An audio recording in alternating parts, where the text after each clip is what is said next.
Pemirsa, polisi menggerebek tempat judi online di kawasan Taman Palem, Cengkareng, Jakarta Barat. Polisi menangkap 5 orang pelaku beserta barang bukti sejumlah perangkat komputer.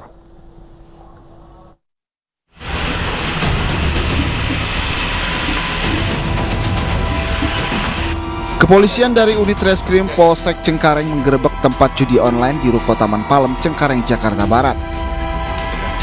Dari hasil penggerebekan, polisi menangkap 5 orang pelaku yang sedang mengoperasikan aplikasi judi online. Selain mengamankan para pelaku, polisi juga mengamankan beberapa perangkat komputer yang disimpan di dalam koper. Selanjutnya 5 operator judi online beserta barang bukti dibawa ke Polsek Cengkareng. Barang bukti yang kami amankan yaitu beberapa monitor, alat-alat PC dan laptop, komputer, dan beberapa chip, kartu SIM card yang baru, dan 5 orang operator dan 1 orang penjaga ruko. Hingga kini polisi terus mendalami kasus ini dan mengejar pemilik situs judi online. Dari Jakarta, Miftahul Gani, iNews melaporkan.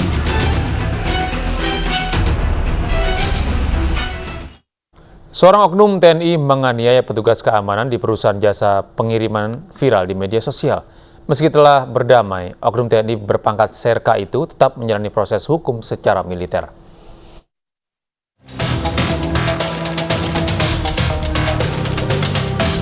Aksi seorang oknum anggota TNI menghajar seorang satpam di perusahaan jasa pengiriman terekam video pengawas. Oknum TNI berpangkat Serka ini memukul seorang petugas keamanan di wilayah Badung, Bali. Pangdam 9 Udayana menyatakan tetap memproses secara hukum militer oknum TNI itu karena terdapat unsur kriminal.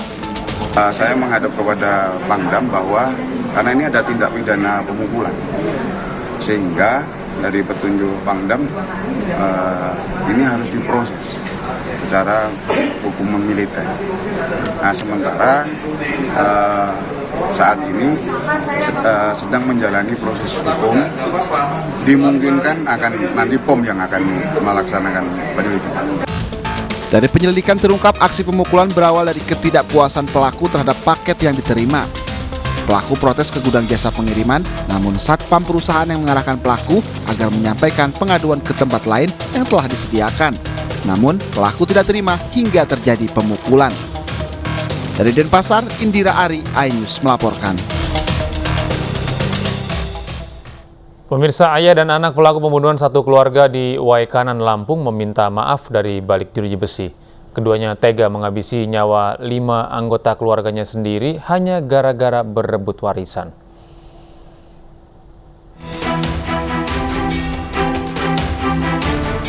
Dua pelaku yang merupakan ayah dan anak telah ditetapkan sebagai tersangka atas pembunuhan satu keluarga yang jasadnya ditemukan di dalam septic tank. Polisi kini tengah menyelidiki dugaan pembunuhan berencana yang dapat menjerat kedua pelaku dengan ancaman pidana mati atau seumur hidup. Dari balik jeruji besi, kedua pelaku mengaku menyesali perbuatan mereka. Ayah dan anak ini juga meminta maaf kepada keluarga lantaran gelap mata hanya gara-gara berebut warisan. Nyesel. Sejak kapan nyeselnya? Udah kejadian tuh memang udah nyesel benar. Ya, jadi sekarang apa nih yang ada yang kamu perlu sampaikan nggak nih? Yang keluarga semuanya saya minta maaf. Sebelumnya 4 orang ditemukan dalam sebuah septic tank di Kampung Margajaya, Kabupaten Waikanan, Lampung. Sementara 1 orang lainnya ditemukan terkubur di sebuah kebun.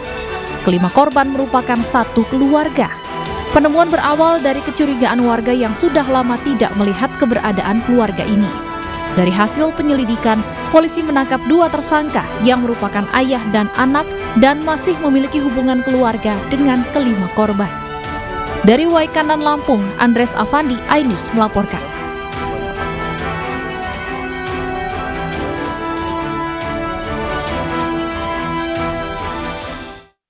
Beralih ke informasi lain, pemirsa, Presiden Joko Widodo bertemu dengan Ketua Umum PDI Perjuangan Megawati Soekarno Putri di Batu Tulis, Bogor, Jawa Barat. Dalam pertemuan yang berlangsung sekitar 2 jam itu, salah satu yang dibahas adalah Pilpres 2024.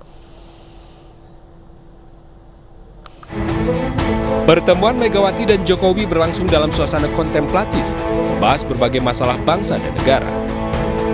Mulai dari krisis ekonomi dan pangan, serta langkah-langkah penting menghadapinya, hingga sejumlah hal terkait pemilu 2024. Jadi sangat mungkin sebetulnya pertemuan di Batu Tulis kemarin adalah lobi-lobi Bu Mega kepada Presiden Jokowi supaya juga ikut mendukung Puan Maharani dalam pencalonan calon presiden dari PDI Perjuangan untuk Pilpres 2024 nanti. Indikatornya tadi saya sudah katakan gitu, pertemuan dilakukan di Istana Batu Tulis yang sangat kental Soekarnonya. Jadi sangat mungkin justru kemarin perbincangannya adalah bagaimana dukungan itu diberikan gitu ya.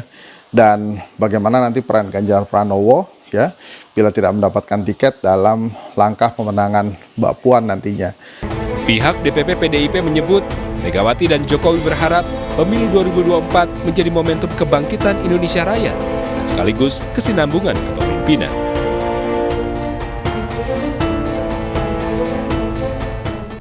Ya pemirsa, dalam hitungan hari, Anies Baswedan akan segera mengakhiri masa jabatannya sebagai Gubernur DKI Jakarta. Anies menuntaskan masa jabatannya selama 5 tahun penuh memimpin Jakarta sejak 2017 hingga 2022. Menandai berakhirnya masa jabatan sebagai orang nomor 1 di Jakarta, kemarin malam berlangsung acara pelepasan masa jabatan Gubernur DKI Jakarta di pelataran Fathahillah, Jakarta. Wakil Gubernur Ariza Patria dan sejumlah pejabat Pemprov DKI Jakarta hadir dalam acara ini. Sementara itu, ratusan warga Jakarta juga telah menanti di sekitar pelataran Museum Fathahillah. Mereka ingin turut menyaksikan acara pelepasan Anies. Harus bisa jadi rumah bagi semua, dan jangan sampai ada yang di Jakarta ini merasa terpinggirkan, terkalahkan.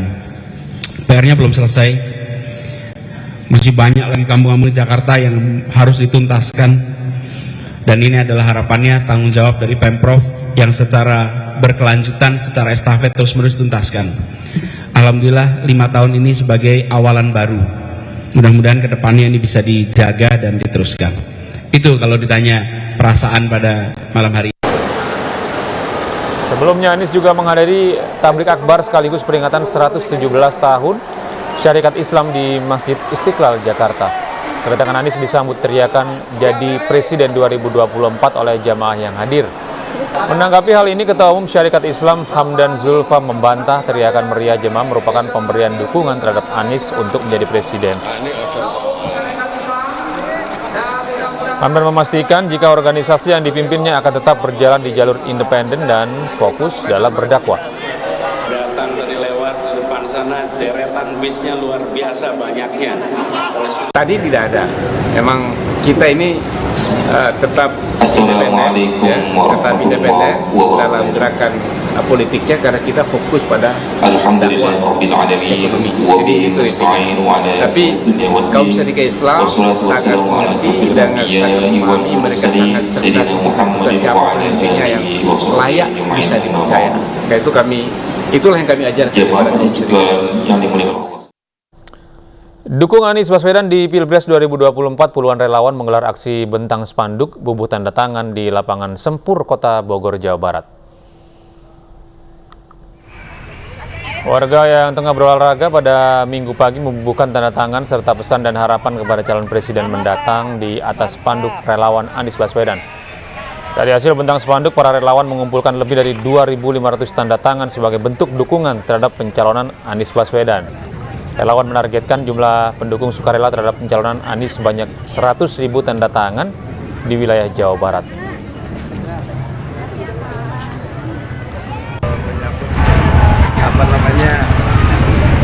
Purna tugasnya Mas Anies pada tanggal 16. Jadi kami mengambil momen di sini dengan 100.000 tanda tangan warga Bogor memanggil Anies.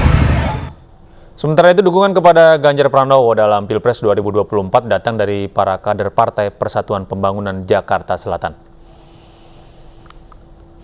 Deklarasi dukungan terhadap Ganjar Pranowo untuk maju dalam pertarungan pemilihan presiden 2024 mendatang datang dari para kader P3 Jakarta Selatan.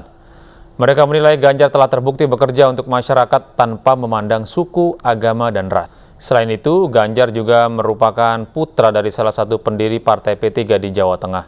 Sebelumnya dukungan terhadap Ganjar Pranowo juga datang dari kader P3 di Provinsi Banten.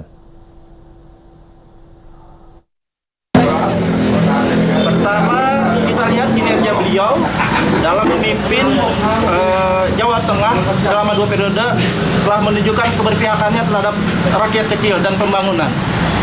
Di samping itu, secara historis juga kita melihat Bapak Haji Ganjar Pranowo ini merupakan keluarga besar dari P3. Beliau adalah anak dari pimpinan P3 di Jawa Tengah. Jelang Pilpres 2024, bazar sembako murah dan aksi borong warteg dilakukan para pendukung dan simpatisan Sandiaga Uno. Sementara itu kegiatan seminar dan doa bersama damai untuk negeri digelar oleh para pendukung Ganjar Pranowo dan berikut informasinya.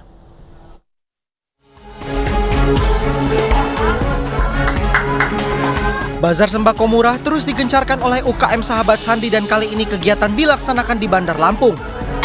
Relawan membagikan voucher sembako murah untuk membantu masyarakat mendapatkan sembako yang terjangkau. Diketahui dengan harga sembako yang saat ini sedang melambung, masyarakat hanya perlu membayar setengah harga. Adapun harga sembako yang dibayarkan yakni Rp50.000 dari harga Rp100.000. Sementara itu UKM Sahabat Sandi melakukan aksi borong semua lauk pauk pada puluhan warteg di Cilincing, Jakarta Utara. Kegiatan ini untuk meningkatkan pelaku UMKM dalam membantu pendapatan yang menurun pasca pandemi. Dalam program borong warteg ini, paket komplit makanan seharga Rp20.000 menjadi Rp2.000 per boxnya. Program ini selaras dengan pesan Sandiaga Uno untuk siap tanggap dalam meringankan dan memberikan solusi kepada masyarakat. Ratusan perempuan yang tergabung dalam Serikan di Ganjar, Jawa Barat mengikuti seminar di Taman Ponyo, Cinunuk, Kabupaten Bandung. Seminar bertajuk Perempuan sebagai Tonggak Emas Peradaban diadakan sebagai bentuk dukungan terhadap Ganjar Pranowo. Ganjar dinilai sangat memperhatikan dan memberdayakan kaum perempuan baik dalam program kerjanya maupun melalui sejumlah kebijakan. Seperti program Sekolah Cerdas Perempuan Masa Kini atau Serat Kartini yang menyebarkan semangat kehidupan berbangsa melalui kesetaraan gender. Ratusan emak-emak mengikuti doa bersama bertajuk Damai untuk Negeri di Desa Nagarasari, Cipedes, Tasikmalaya, Jawa Barat. Mereka berjejaring dalam Mak Ganjar Jawa Barat yang mendukung Ganjar Pranowo menjadi Presiden Indonesia pada tahun 2024. Ganjar dinilai peduli terhadap rakyat melalui program-programnya seperti bantuan insentif untuk lebih dari 200.000 pengajar agama, yakni bantuan insentif uang Rp1,2 juta untuk masing-masing pengajar agama sejak tahun 2019. Tim Liputan iNews melaporkan.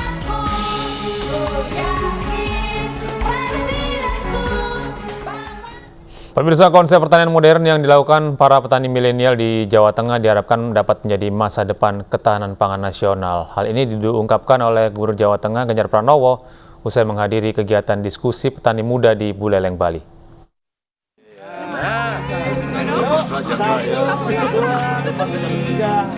Ganjar mengungkapkan petani milenial di Jawa Tengah banyak mengadaptasi konsep smart farming, digitalisasi, dan Internet of Things. Penerapan konsep modern anak muda tersebut melalui model pertanian greenhouse, yakni sistem produksi tani yang menggabungkan pemanfaatan perlindungan tanaman dari intensitas hujan, sinar matahari, dan iklim mikro. Penerapan konsep modern anak muda tersebut melalui model pertanian greenhouse, yakni sistem produksi tani yang menggabungkan pemanfaatan perlindungan tanaman dari intensitas hujan, sinar matahari, dan iklim mikro. Di kelompok-kelompok tani anak-anak muda mereka membuat semacam ini, bahkan sudah ada yang dengan investasi yang cukup tinggi, mereka punya headnya diambil khusus, dia beli impor gitu, headnya saja kecil, terus kemudian disalurkan. Tadi mulai dari irigasi, pemupukan, pengobatan dan sebagainya dalam greenhouse ya. Di greenhouse, dan itu dikendalikan betul-betul semuanya dengan komputer. Tapi tentu itu investasi yang cukup mahal. Tapi saya melihat greenhouse dapat mengoptimalkan pemeliharaan tanaman, pemupukan, dan irigasi mikro, sehingga mampu meningkatkan produksi pertanian. Ganjar berharap kedepannya semakin banyak anak muda yang mau terjun dan memajukan dunia pertanian. Dari Buleleng, Bali, Tim Liputan melaporkan. Pemirsa, destinasi wisata baru di Indonesia kian banyak. Beragam adat budaya dan keunikan tempat wisata bermunculan. Dan kali ini kami akan ajak Anda untuk menuju desa Malangga di Kabupaten Toli-Toli, Sulawesi Tengah untuk melihat keunikan rumah langko.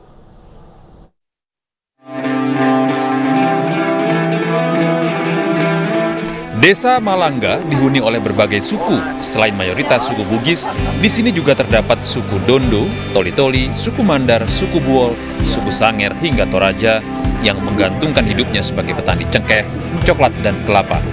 Tak heran jika desa Malangga memiliki beragam budaya yang hingga kini masih terus dilestarikan. Di antaranya tari Maragai. Tarian etnis masyarakat etnis Toli-Toli ini pada zaman dahulu digelar untuk menyambut para raja dan tamu kerajaan. Gerakan silat pada tarian ini menjadi simbol kemampuan warga Toli-Toli dalam penguasaan seni bela diri. Selain itu, tradisi adu jitu membidik sasaran dengan sumpit dari bambu juga menjadi sebuah atraksi menarik bagi wisatawan. Karena bagi warga Sulawesi Tengah pada zaman dahulu, sumpit memiliki peran penting.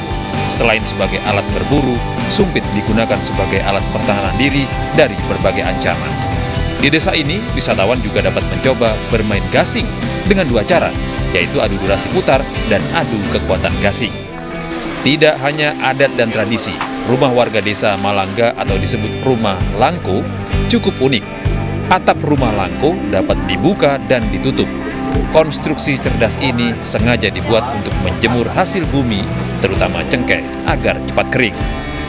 Ada berusaha untuk mengangkat ini ke permukaan supaya masyarakat luas nasional maupun internasional itu tahu. Bahkan kemarin saya bicara dengan Pak Kadis dan juga Pak Kabit Destinasi, punya nggak video-video yang high resolution atau foto-foto yang high resolution. Dengan berbagai upaya yang konsisten untuk memperkuat akar budaya dan tradisi, Desa Malangga kini masuk ke dalam 50 desa wisata terbaik Anugerah Desa Wisata Indonesia 2022, program Kementerian Pariwisata dan Ekonomi Kreatif. Dari Toli-Toli, Sulawesi Tengah, Jamie Hendrik, iNews melaporkan. Sementara itu, Anugerah Desa Wisata Indonesia menyambangi Kampung Tobati di Kota Jayapura, Papua. Kampung Tobati masuk sebagai 50 desa wisata terbaik ADWI 2022. Setelah uji standar penilaian juri, Kampung Tobati masuk dalam kategori daya tarik pengunjung souvenir homestay, digital kreatif hingga kelembagaan desa. Direktur Tata Kelola Destinasi Kemenparekraf Indra Nitua mengatakan keunikan Kampung Tobato yang berlokasi di sebuah area yang disebut lapangan timbul tenggelam, di mana area tersebut akan tertutup air saat pasang dan kembali muncul ketika air surut. Selain itu juga terdapat hutan mangrove, hutan sagu, dan 2 aliran sungai yang bermuara pada Teluk Yutefa. Indra menambahkan pengelolaan desa wisata harus berkolaborasi bekerjasama dengan desa lainnya agar bermanfaat untuk masyarakat. Sekarang lebih bagus kita kolaborasi. Kompetisi kadang-kadang ngabisin energi, tapi dengan semangat kompetisi tapi berkolaborasi. Kolaborasi bersama-sama dengan kampung sekitar, bisa nanti naik lagi ke level kecamatan, naik lagi ke level kabupaten kota, sehingga menjadi destinasi-destinasi wisata yang banyak.